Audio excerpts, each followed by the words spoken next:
Welcome to GBIRL, the podcast looking at the real business world of esports, gaming, and streaming with the people and personalities behind it all. Here is your host, Bill the Conqueror.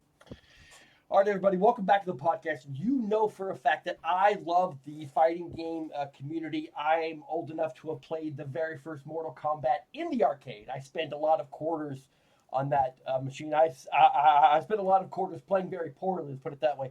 And then my first foray into actual content creation was at Evo 2017.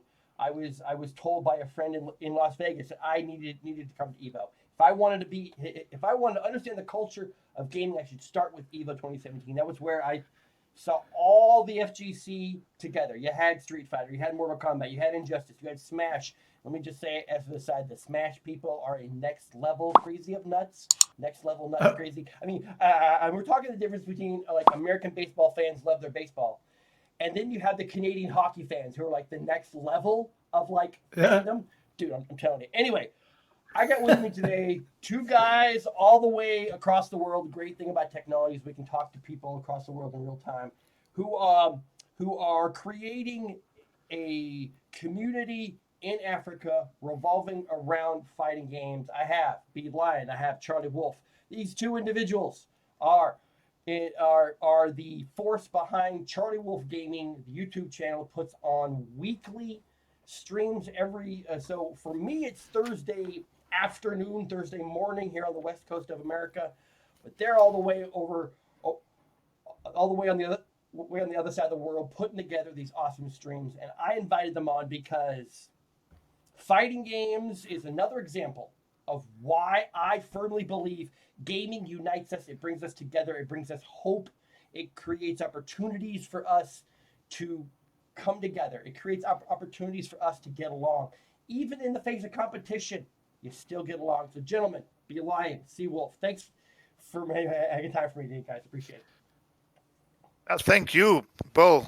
Thank you for having us. I mean, it's a privilege for us to get out there and have an opportunity to talk about what we're passionate about. And yeah, you know, we, like you said, on the other side of the world, we in the corner of South Africa in sunny Cape Town. Well, not so sunny at the moment, but right. But yeah, and I mean, fighting games is what we love. Fighting games is what drives us to do what we do each and every week. And yeah, thanks for having us. You are. Yeah, Bill, thank you so much. It really is a privilege to be here. Thank you very much. I appreciate you guys making time for me today. I'm a fan of what you guys are doing. I'm a fan of the tournaments you put on. I'm a fan of the fighters that you guys host, and we'll get into that. But before we do that, I'd like to get to know you both a little better because my only interactions with you guys are through the YouTube channel. And so give me sort of a quick background story on yourselves, as much as you want to, family, personal life, because I know that this YouTube channel probably isn't your full-time job, right? Yeah, quite correct. Well, outside of gaming, and I'll get into gaming briefly, but right. Outside of gaming, I am an organizational consultant. I work a regular 8 to 5, and got a family, got 3 kids at various ages, ranging all the way from 18 years to 4 months old. Right. And you know, my hobby is gaming. So whenever I have time outside of work and outside of family commitments and looking after 3 growing boys, that's where you'll find me, on my PlayStation, on my PC, doing what I love. Awesome. Yes, similar story for me. As you said, I've also got an 8 to 5. I'm a creative director at a digital media agency here in Cape Town. Nice. And gaming is also my hobby, and it's been a part of my life for as long as I can remember. So to have the opportunity to create content with Charlie Wolf himself has just been a dream come true for me. And I'm also a family man, married, also got a baby 4 months old. So when I'm not gaming, I'm looking after them. But for the rest of the time, you'll find me in front of my PC or in front of my PS4, having a good time with the games, fighting games in particular. Okay, so just as an aside, I guess as a quick question, we're all married, we all have families. What do your guys' what do your significant others think of all this craziness? I mean, you have a full-time job paying the bills, and then on the side you're spending lots of time on this crazy YouTube channel watching people play fake fighting games. I mean, what do they think, right? What do they think? From my side, it's a simple answer to that, really. My girlfriend would much more rather have me in front of my monitor playing games than have me in a bar with mates doing who knows what. So exactly. If I'm in front of my PC and she can see what I'm doing and she sees that I'm enjoying myself innocently, she's not going to have anything to say negative. So yeah, obviously there's a balance between what we need to do from a family point of view and what we need to do from an enjoyment point of view. But like I say, yeah, much rather have me in front of my PC than out at the bar with mates, getting drunk, doing who knows what. So yeah, that's basically what she's all about. Exactly. Yeah. Pretty much the same answer as Seawolf there.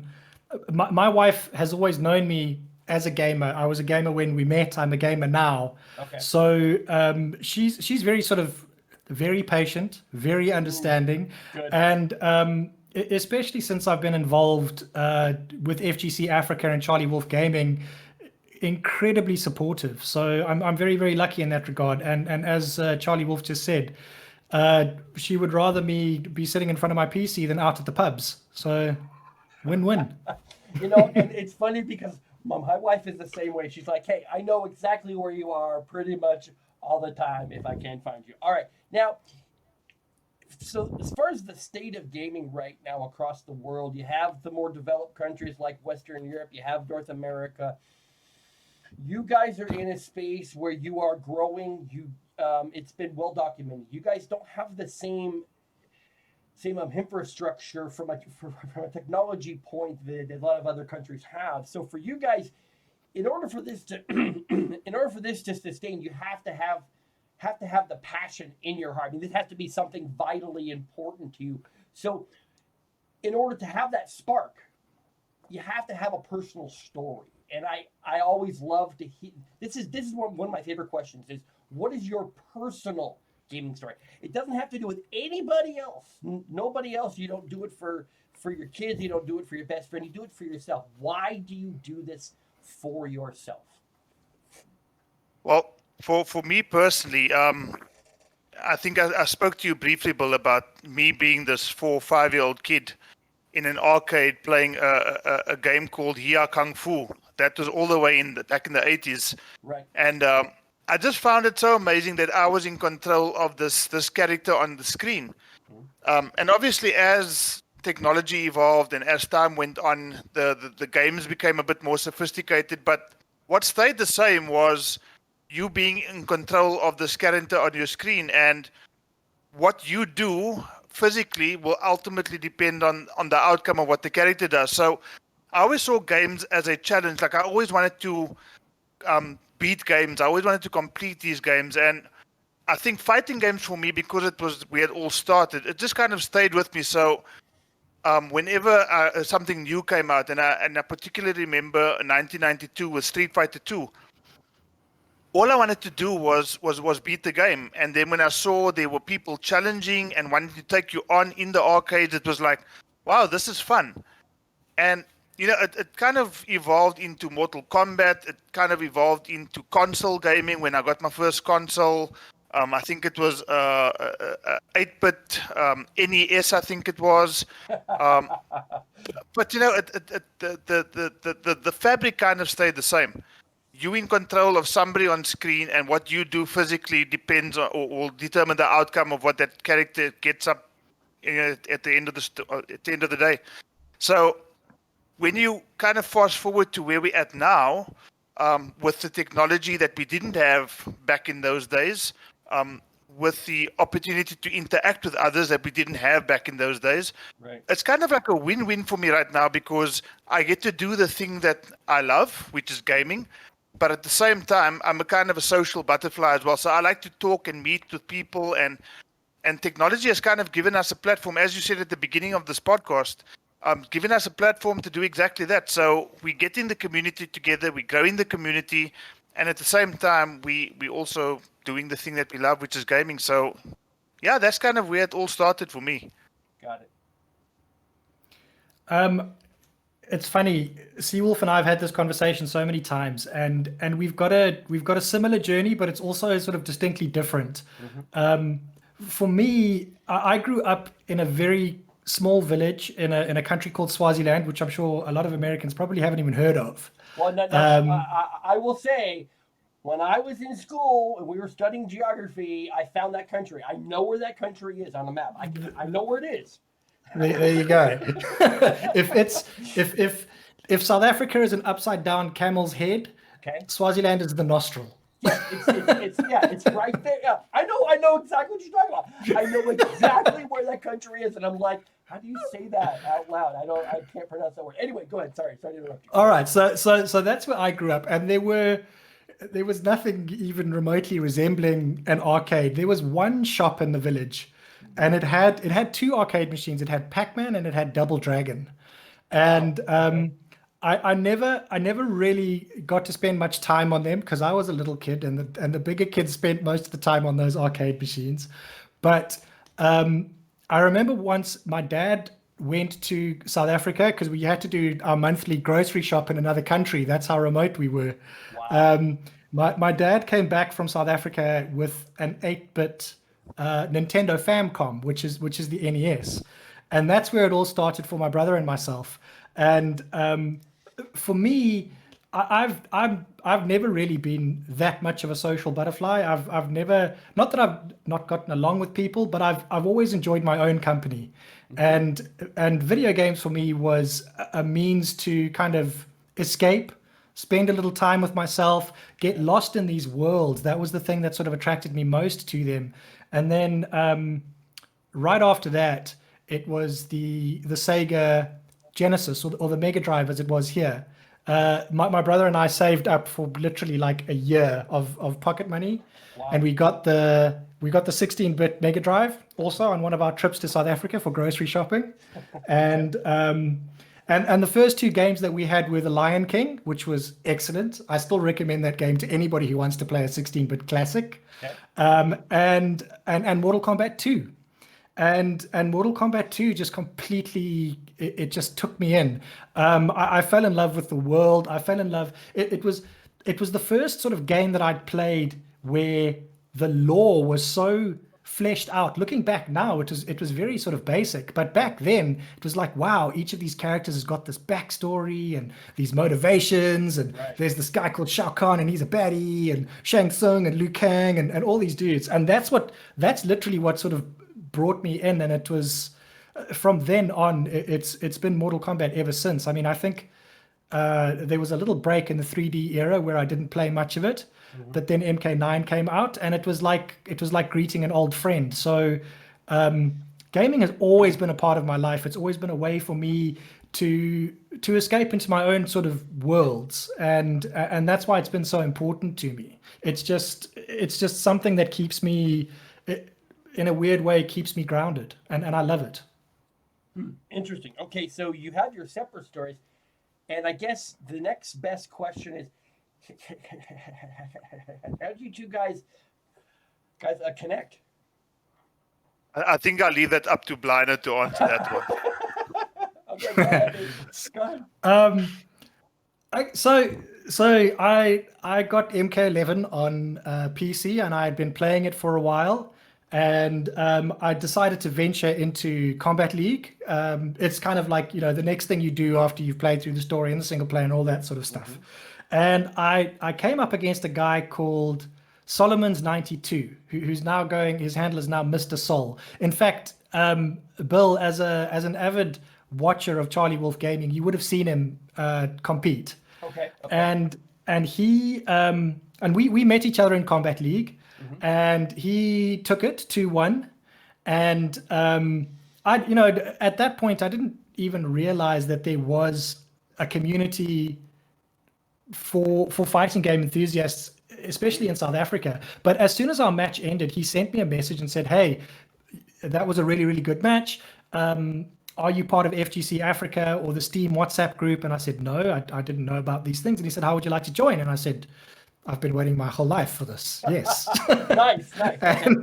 and he put me in the group, and I started interacting with the guys. And oh yeah, I've met you in Combat League. I know you. And then I saw this guy called Charlie Wolf, and I'd literally been fighting this guy since day one of MK11's release. And he was an absolute monster. Wow. I had no idea that he was, a grown-up, responsible man with a family and a job. I thought he was just a young chap who played a lot of video games. And I sort of started chatting to him in the group, and then found out that he had a YouTube channel. And I literally just said to him randomly, hey, dude, I'm a graphic designer. I do motion design as well. How would you like some assets for your channel? And he rejected me. He said, what? No. He said, nah, I'm happy with what I've got, and it's okay. And I was like, okay, well, I don't care. I'm going to send you stuff anyway. And I went ahead and developed a sort of corporate identity for him, and I designed him a logo. And I sent it to him over WhatsApp, and I said, hey, dude, I know that you're not interested, but I've done this. How would you like it? And he was like, oh, okay. You're pretty good at what you do. Okay, let's do some stuff together. And the rest is really history. And I started creating assets for Charlie Wolf Gaming, and eventually sort of plucked up the courage to say, hey, dude, I've always really wanted to be on comms. And Charlie Wolf was really accommodating, and he said, hey, dude, if you want to be on commentary, you just let me know anytime. Next stream, let's do it together. And yeah, the rest is history, man. We've just been growing together ever since. Yeah. Wow. I can't add anything onto that, Bill. I mean, that's 100% of what the story is about. Wow. Okay. So basically, the story is you wanted to make him something, and he said no, and you didn't take no for an answer, right? Essentially, yes. That sounds about right. So just a note to all the kids out there: don't take no for an answer. Okay. So I wanted to get into some of the backstory for you, C. Wolf, about the actual channel. How did it start? Yep. And things. I think people get paralyzed by the fact that they see where somebody has grown to, and they never see the growth process, because I talked to you before about this. You just started. You didn't really plan anything out, right?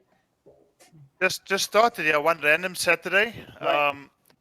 Was connecting the same WhatsApp group that Brian was talking about a bit early on. Was chatting to them one Saturday afternoon. I asked the guys, listen, how would you guys like to take part in the tournament? I'm planning to stream it. And I had a response. I put out a registration link, and I got 16 registrations for that particular tournament. I didn't even know how to set up tournaments, so I didn't realize that I've actually requested for the guys to check in as well, which a lot of them didn't. So I only ended up with 8 people being part of this tournament. Got it. But yeah, we had a tournament, and obviously I was keen to see what the channel was doing, because I basically just set up the channel that very day. And yeah, I was just surprised to see how many people in South Africa were tuning into this local stream. And I realized that, gee whiz, I might be onto something here, because there wasn't anybody streaming regularly out of South Africa or Africa, from what I knew at the time. And I did it again, and I saw again there was a response, and people were tuning into the chat and having fun in the chat. And then I realized, well, if this is what the community wants, then I'm just going to continue giving it to them. And yeah, that's kind of how Charlie Wolf Gaming started out. I started off as a channel that I called by my name. And I think as the momentum grew, I realized that, this channel needs to be called something else. And I just come up with the name Charlie Wolf, and I just thought, well, it makes sense to then call the channel Charlie Wolf Gaming, and that's kind of how it was born. Charlie Wolf, as you know, Bill, it's not my government name. No, it's not. It is not. It's just something, and yeah, something has stuck to me, and it's turned into a channel, and it's going to turn into some merchandise as well. Nice. But yeah, that's kind of where it all began. So and that's, you know, it's really interesting for your story, because you just started. You didn't like have any grand scheme. You're like, I'm going to stream this. Does anybody want to come? You're like, yes, let's all play on a Saturday. And it's really, like I said at the start, gaming brings us together. It gives us a reason to be together and to enjoy each other's company. And so okay, so from where you started to where you are now, so when I tune into you on Thursdays and watch your stream, you'll kind of fluctuate between 20 viewers. You'll get up as high as 60 at any given point. And to be clear here, you started on Twitch and then you went to YouTube, right? No, we actually other way around. I started on YouTube. Okay. And only recently, I think as recent as the CGL event that happened about 2 months ago. Right. On FGC Africa, I think only then did I realize that, let's give Twitch a chance as well. Okay. And the reason for not being on Twitch is because, you spoke about infrastructure a bit early on. Yes. For some or other reason, if we try to stream directly to Twitch, people can't watch it. It's unwatchable. And it's only then when I came across the service called Restream that allows you to link your account to Twitch that I realized, okay, so this is the way to get your Twitch to actually be viewable from South Africa at least. If somebody knows how to do that, I haven't figured it out yet. Please let me know. But that's kind of what I use on Twitch. So, previously it was YouTube exclusive. Mm-hmm. Now our streams are on both YouTube as well as Twitch. And Twitch hasn't quite grown massively as yet, but there's definitely momentum. I think I've got something like close to 40 followers in a space of about a month, which is not bad. No, that's good. That's good. And it will grow. It will grow. And for people who don't understand why you can't stream directly to Twitch, it's because the African continent doesn't have the server structure, right? Correct. Right. So I have a friend on LinkedIn. I have interviewed her before, Harley Parks. She is out of Germany. She runs a professional org out of there. She's also trying to get behind an initiative, create an initiative with some other people in Africa to give you guys servers on your continent. And for people who aren't fully versed in how this all works, so when you guys stream anything, you have to you stream it from where you are, and it pings out of Europe, right? We think. We don't actually have a clue. Okay. No, I think you're correct. I think you're quite right there, Bill. I think it streams out of the UK. We can actually choose which server we want to use, but I think the closest one is in EU. Okay. And that's part of the reason why it becomes unviewable. But for some other reason, when you go through the Restream option, maybe they have server structures or infrastructure in Africa that just makes it a bit easier for them to then put your footage onto Twitch as well. Very nice. So that's the option we're going with, and it seems to be working so far. Yeah. Good. And I don't think that people fully understand about servers, the server structure, because not only would having servers on the African continent help you guys, it would help it would help the players be able to branch out more and to play more people in the UK, in Western Europe, in America, in South America, places like that. So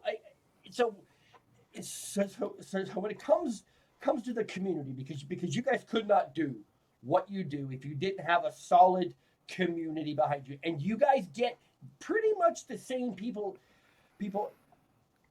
on every time, right?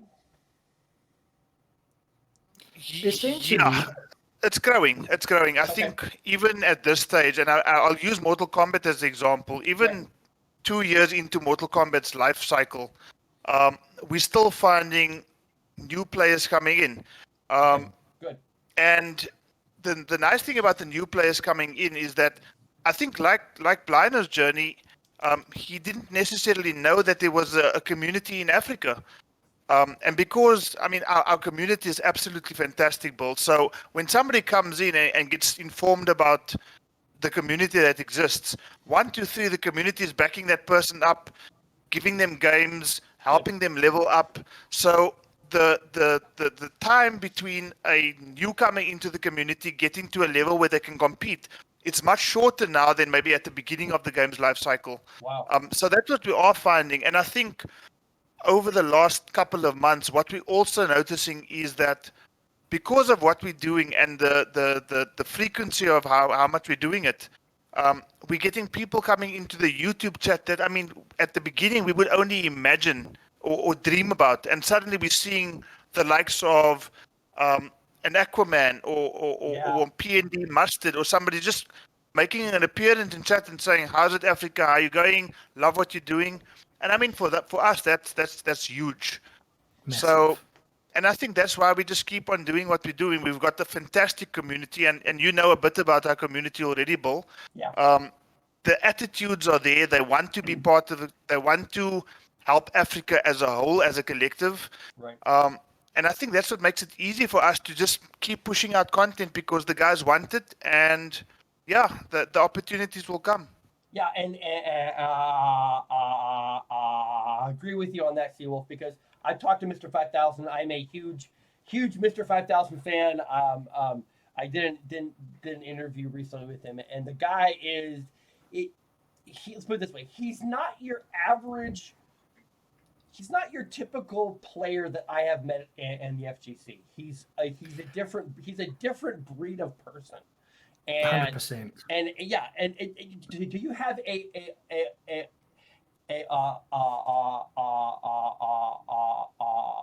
Mr. 5000 story, a beeline?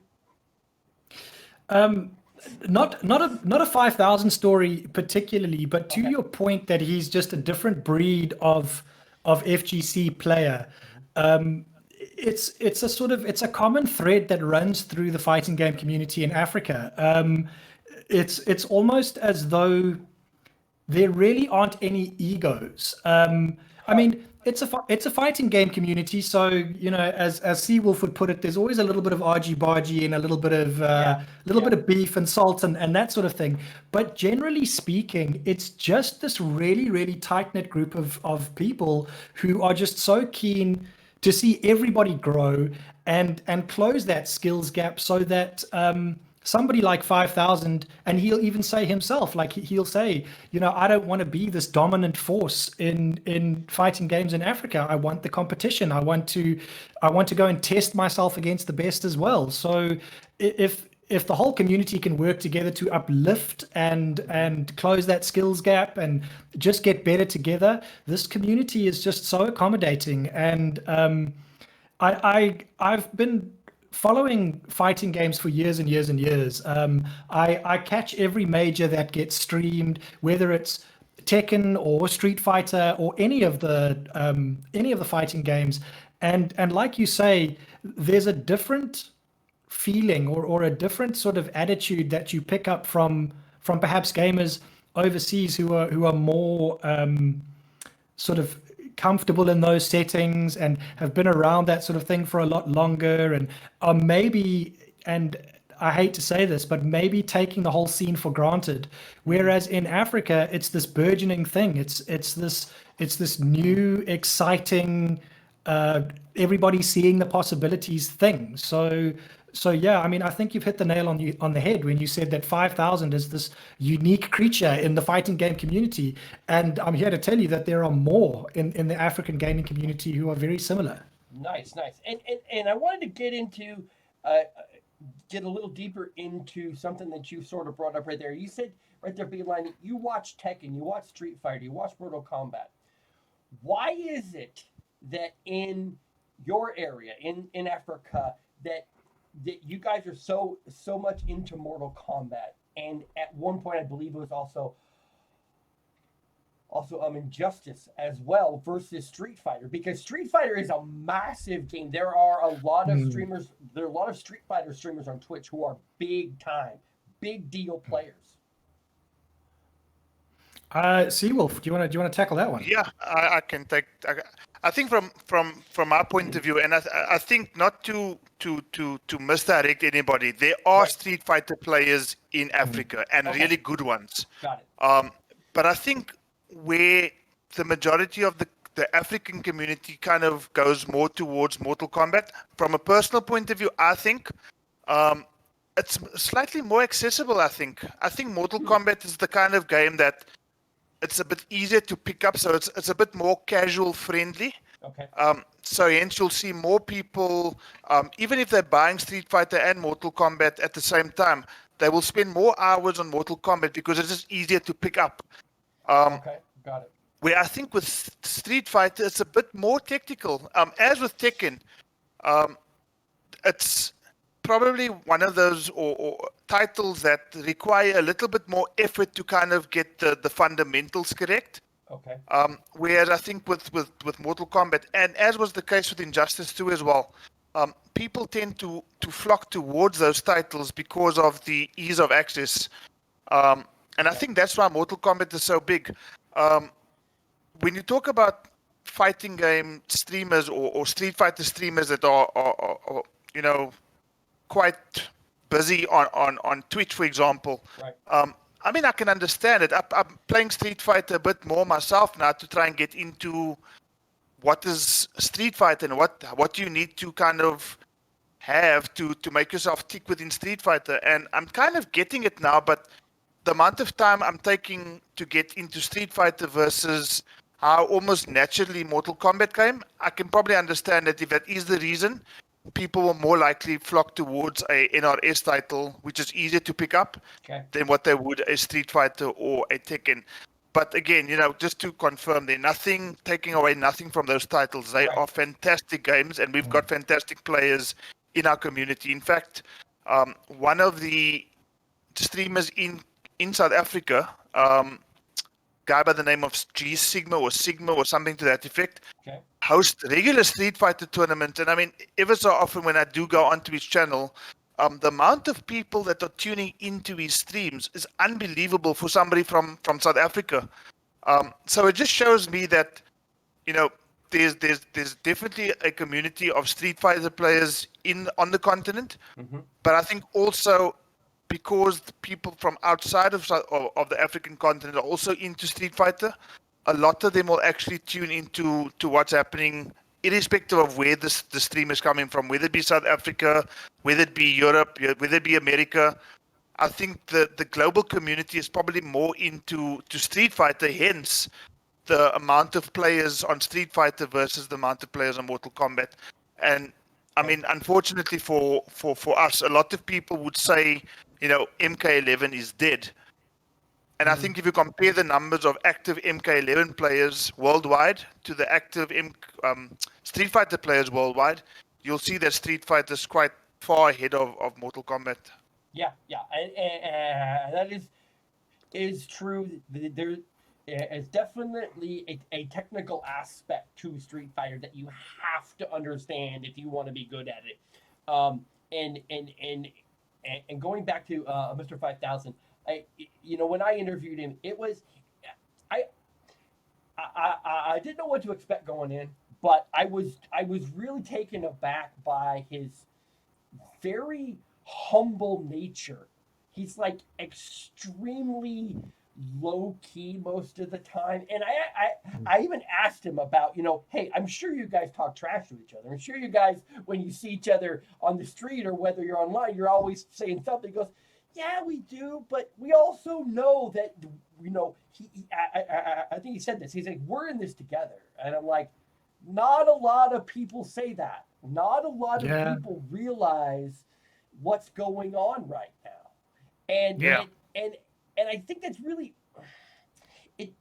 that sort of struck me as like, it takes a person with a unique mindset to not only be good, because he's freaking awesome, I've watched him play, but to also understand his place in the larger picture. Exactly. And that is rare. That is rare. Even it doesn't matter the industry. That's just a rare mindset to be able to be good and also realize your place in the hierarchy of things. I was really taken aback by that. I don't know. It speaks to, for me at least, it speaks to a lot of the culture of your country and that area of the world. And so I've been watching you guys. You're growing. So have you had anybody from the government talk to you about some of this stuff? Because it seems to me that you get to a point where you're doing stuff and then the government's like, what's going on over there? Because there's a lot of people doing stuff and we don't know about it, right? I must be honest with you. From my perspective, at least, nothing at all Really? from the government. Wow. Okay. It just seems to be a sporting code, because I believe this is a sporting code that is just completely overlooked. Completely overlooked. Okay. To a point where, we're not even dependent on something like that coming through. I think from our point of view, it's about momentum. It's about keeping on doing what we're doing, keeping on growing at the pace that we're growing. Sure, I mean, I think everybody would want to eventually see a bit of a spike in terms of growth. But I think, as you pointed out there, Bill, 5,000's comment about we in this together. Right. I think that whenever Charlie Wolf Gaming or FGC Africa puts up a stream and people tune in, I mean, there's anything that you could be doing on a Thursday night, right, whether it be watching movies, spending time with your family, whatever, catching up on some sleep.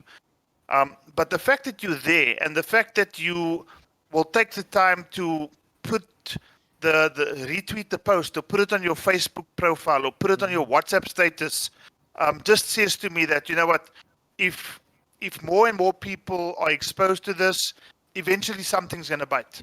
Whether it be government, whether it be one of these big organizations, whether it be anything. But that aside, we still are able to do what we love. And I think when I started this on that random Saturday, it was never about money or about what can happen moving forward. But when I saw this whole togetherness, and I mean, when you talk about togetherness, you talk about 5,000's inability to go to WePlay. right. Yes, 5,000 was disappointed, but I can guarantee you the entire African continent felt his pain. Okay. Because we were all looking forward to that. So, and I mean, to think about a random Saturday afternoon to one of our very players having an opportunity to compete in Ukraine, that's really what it's all about. And if somebody's going to come on board and say, you know what, we want to assist you, here's a sponsorship, here's government doing what they're wanting to do, bonus. But I think in terms of what we're doing, we are where we want to be. Yeah, exactly. It's not like lack of official support or sponsorship is ever gonna make us stop doing what we do, because it's almost as though it's not like we feel an obligation now, but the community has just responded so positively to it that you just, you want to get out there every Thursday night and every Monday night on Combat Africa, and you want to give the people, like Seawolf said earlier, you want to give the people what they want. And it's turned into its own marketing machine where, a stream will go live and the WhatsApp groups will just go nuts. You'll have guys saying, oh, so-and-so versus so-and-so on stream now, and they'll put a link in a WhatsApp group. They'll come into the WhatsApp group, they'll be like, hey guys, where are you? Come and jump into stream. Nice. So yeah, it's a wonderful thing. See, and that, okay, I'm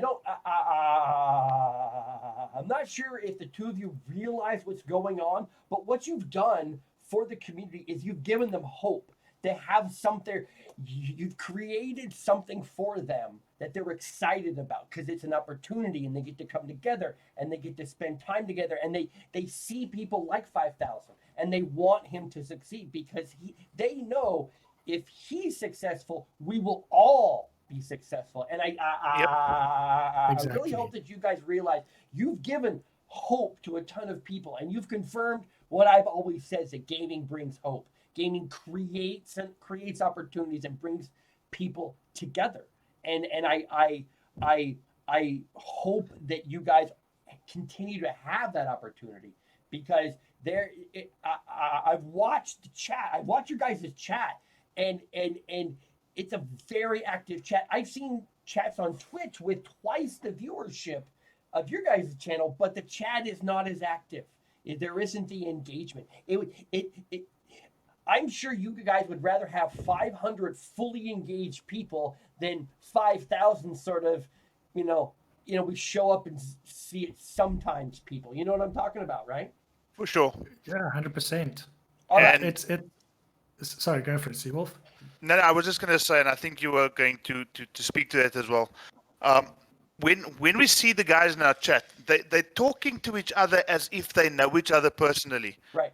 And I think that's because of the frequency and the frequency of the streams that we have. But I think also with streaming comes an opportunity for people themselves to level up. So yes, for sure, we've got guys in our community like 5,000. And the current Khan of Africa, Extra 92, we've got the former Khan of Africa, Illusion Skilljoy. So these are like the top tier players in Africa. But I think because of streams and an opportunity for people to appear on stream, that's where individual players' games start to evolve as well. So as much as people are backing 5,000 to say, you know what, we hope to see 5,000 at the next international event, there's also an opportunity, I believe, that streams have created where people are saying, well, I'm not too far from Mr. 5,000. Maybe I need to play him on stream a bit more, because instead of Mr. 5,000, that could actually be me. Or imagine somebody could go with Mr. 5,000 because they're both at that level where they can compete. And I think that's the next thing for South Africa, or for Africa really, because in one of a recent podcast that was had with one of our players, Killjoy, he made a comment which I think is so true. You are only as good as your scene. And unless we've got an opportunity to go and experience competition with other scenes, only then will we realize how good we actually are. Because we can say to ourselves, we are good and 5,000 is the best. But how does 5,000 compete with a Sonic Fox or a Tekken Master? And we're not going to be able to figure that out until he's actually going up and competing. So that's really the hope that you're talking about. I think the entire African continent is hoping that whether it be 5,000 or any one of our competitors can go up against the likes of Sonic Fox and Ninja Killer and see just how far or not far we are from that level of competition. Very nice. And so, so when it comes to competition, are there people who play, people that you watch, that are on the way up that we should know about? Plenty. There's so many. Okay, what are they? Okay, so I mean, unfortunately, I can't name all. So if I don't name everybody, please don't think that I'm not admiring your level of play, because I think everybody's awesome in their own right. But a couple of standout players from my point of view, and I'm sure Blino can add some onto that. We have this conversation almost weekly, hey? Yeah. Nice. So for me, one of my favorite players on the African continent, outside of Mr. 5,000 now, would be a gentleman from Kenya by the name of Bilal. He is one of my favorite players in Africa to watch. And what makes it extra special is that Bilal has basically admitted that Mortal Kombat 11 was his introduction into the FGC. He's never played another fighting game title before. Okay. And this is the guy who got second at the CGL event. Wow. So Bilal, definitely from Kenya, he is one of the players to look out for. Another player I don't think needs any introduction on our scene is Illusion Skilljoy 837 from Zambia. He is a monster of a Mortal Kombat 11 player. And then his teammate. He is, and your last stream, he beat 5,000 in the finals, and I was sad. That's correct. He beat That's 5,000. correct. I was sad. I'm like, I'm here to watch Mr. 5,000 win, And Mr. 5000 I'm going to say this. I'm going to take it one step further. He beat Mr. 5000 convincingly. Yeah, he did. Yeah, So, and Bill, that and I think that Seawolf and I both said it on stream. It is not the first time that those two have been in a grand final together. No, it is It's not. not the last time.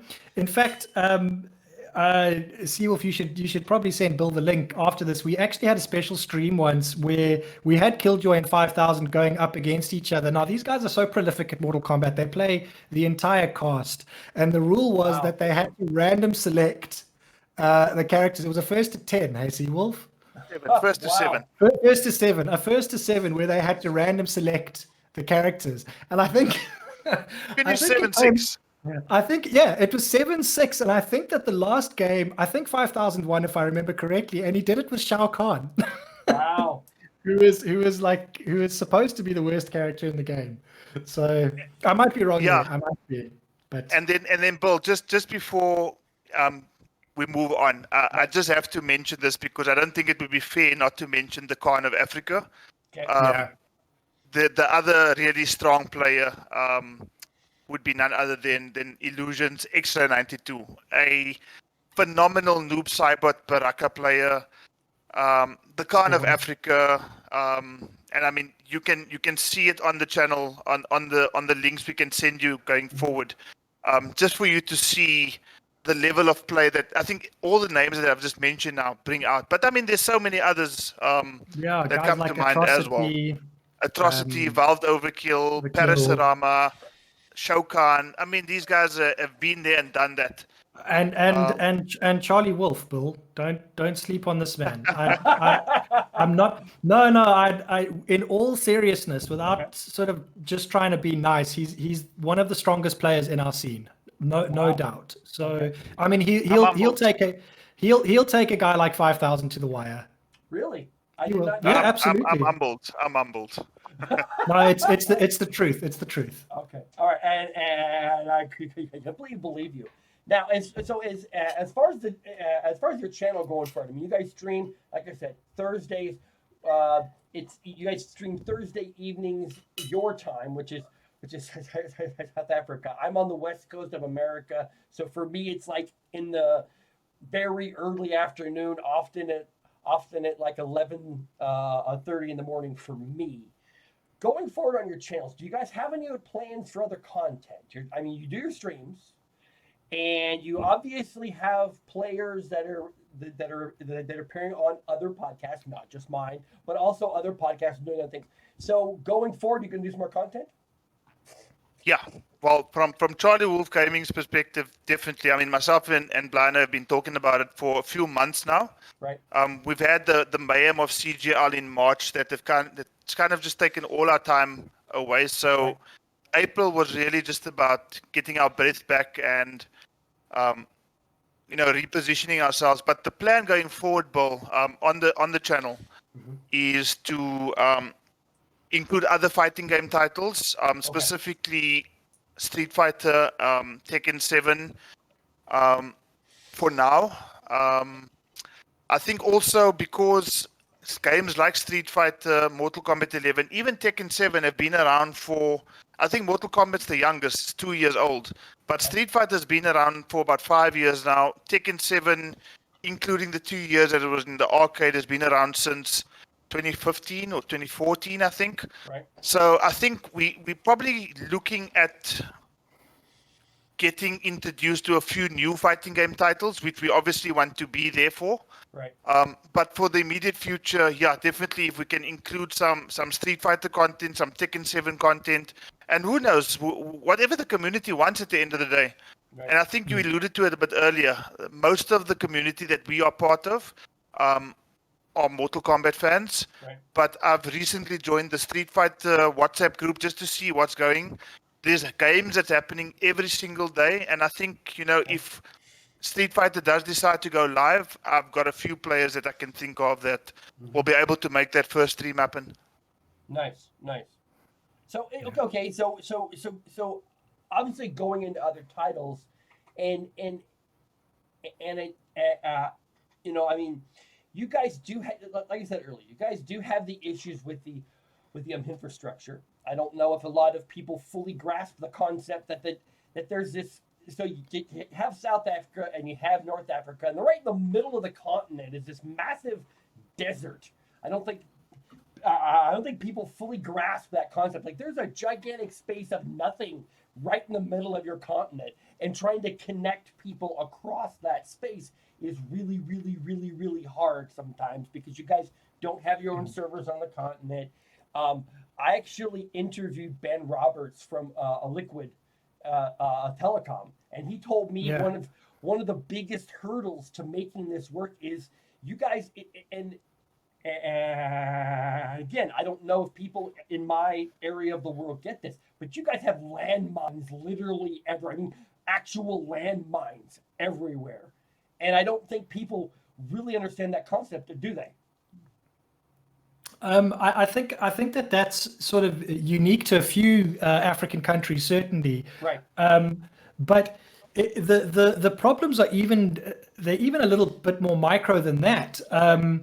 We've got these macro issues like the Sahara Desert, which takes up most of the landmass of Africa, and it's really difficult connecting people there. And we don't have local servers.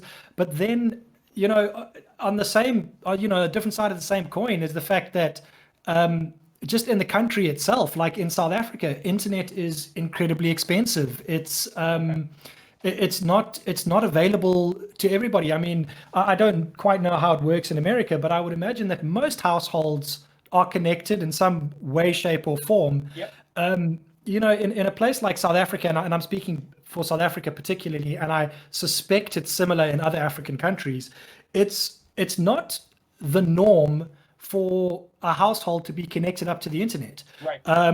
Even the most basic connection is this rare thing where we're from, and like I said, it's incredibly expensive. Fiber is this new thing in South Africa. It hasn't been around for a very long time, so there are still cables being put down, and even the service providers that do exist, they all kind of really new at it themselves. So service is not always reliable, and it's just this kind of constant thing that we deal with. But we've become very used to it, and we've become very used to pushing through it, and sort of persevering despite these little niggles that we have. I just gotta say, you guys are awesome, and I've been a huge fan of the channel ever since I found it, and I learned about Mr. 5000, and I met Cholwe, who's the director of Team Geometrix. I mean, you guys are doing fantastic stuff over there. The community is great. Excuse me. So for the next 6 months, 12 months, and then working into the future, what are some goals you guys have?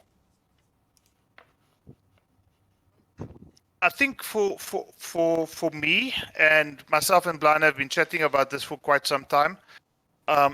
Maybe just to make Charlie Wolf Gaming a bit more official, make it a bigger presence, make it a presence that if, for example, somebody were to come to us and say, listen, we're interested in partnering with you, can we work on something? We don't want to be just seen as, we're a bunch of random guys that just like streaming.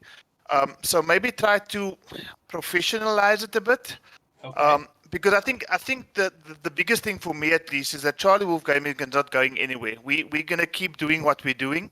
Good. And I think for the next 12, 18 months, I think it's just about doing it in a more clever way. Doing it in a way that is maybe more attractive to people outside of just the fighting game community. So that if opportunities do come our way, it's a case of, we've got what we need, so let's partner up and see where it goes. So I think that's the biggest thing for us right now. It's obviously extremely difficult. I mean, amidst all the issues that we just spoke about now, Bill, to make a full-time job out of doing what we're doing. But, if we can lay the seeds for the next generation to say, Charlie Wolf Gaming was here while we were having all these issues. We now past the issues, and, if we can be remembered for at least doing something for the community so that when the next generation comes in, we've kind of laid the foundation for them. For me, that's a dream. So 12 to 18 months, if we can maybe just professionalize it, that would be my dream for this channel for sure. Yeah, 100%. What Seawolf says, and at this point, sort of moving towards that, it's a case of just building the credentials of the channel as well, which is why appearing on a podcast like this is just such an amazing opportunity for us. We were recently. No, I'm serious. It really helps. I mean, if we can go out there to potential sponsors or anybody who we think we can approach who could help and just say, hey, we've appeared here, we were interviewed here, we've run these events, we got interest here, there. Right. Because I mean, everything to this point, it's all been community funded and community supported and that sort of thing. So sort of the immediate future leading into the next 12, 18 months is just growing the channel's credentials and then also personal credentials, so that maybe one day when 5,000 does go to WePlay or Killjoy ends up at Evo or whatever, right, maybe we get a reach out as well and they say, hey guys, we're looking for commentators or analysts, right, or whatever, and hopefully Charlie Wolf and myself, like he says, have sort of laid that foundation, and not just the channel, but the scene is a little bit more legitimized, and we're seen as people who can sort of be relied upon and reached out to come and be at these other events and sort of represent the games that we play and the community that we love. See, and I know I chucked with Seawolf last week before we were setting this up, and I asked him about his goals and making this work, and I'll put you on the spot here, Seawolf. You told me that you would love to sit next to Mr. Aquaman, wouldn't you? Why not? And I think because of what the scene has been doing, right, it's now become a possibility that one of our guys can go and go to these events, or in fact, take it one step further, Bill, and say, why don't we have our own pro competition on the continent where everybody from the world comes down to Africa, and they say, well, because we're coming down to Africa, we need African commentators, we need African analysts, exactly, and be there and be in a position where we actually welcoming Mr. Aquaman and Caboose and Destroyer to our land and saying, this is what it's all about here. So, I mean, that what was a dream has now become a possibility. So, I think as long as we keep doing this, we keep growing the scene, we keep growing the community, the guys are still interested. Right. We're getting exposure. We can continue to have Aquaman in our DMs. Indeed. Yeah. That'd be awesome. Guys, thanks very much for making time for me. I know that you guys have personal lives and families, and you do a lot of work with the channel. Thank you very much for making time for me today. Now, Bill, thank you. I think as Blind has mentioned, it's been an absolute privilege being on your podcast, to get a chance to speak, to let everybody out there know what Africa is all about, that we actually do have a FGC down here as well. And I think, the more and more people see it, the more and more, as it has started already, more and more people will be interested in what we're doing. And who's to know, some of our short-term, medium-term, long-term goals can actually be reached. Yes. Thanks so much, Paul. All right. And then just from a personal point of view, thank you so much for all your personal support, being in our chat every Thursday and being so active there. It really has meant a lot. Thank you guys very much. Thank you. I'm honored that you guys made time for me today. Hey, everybody, thanks for tuning in today. Please do like, share, subscribe to the channel. I will put the interview with Mr. 5000 over my head right about here with the eye. Thank you very much for tuning in. Stay tuned, subscribe, like, share. Like I said, thanks to Charlie Wolf, to Blind for being here, and I'll see you soon. Thank you for tuning in today. You can find links to everyone on the show in the description below. Check out Bill the Conqueror on Twitch and Twitter to stay up to date on his thoughts and ideas about gaming culture.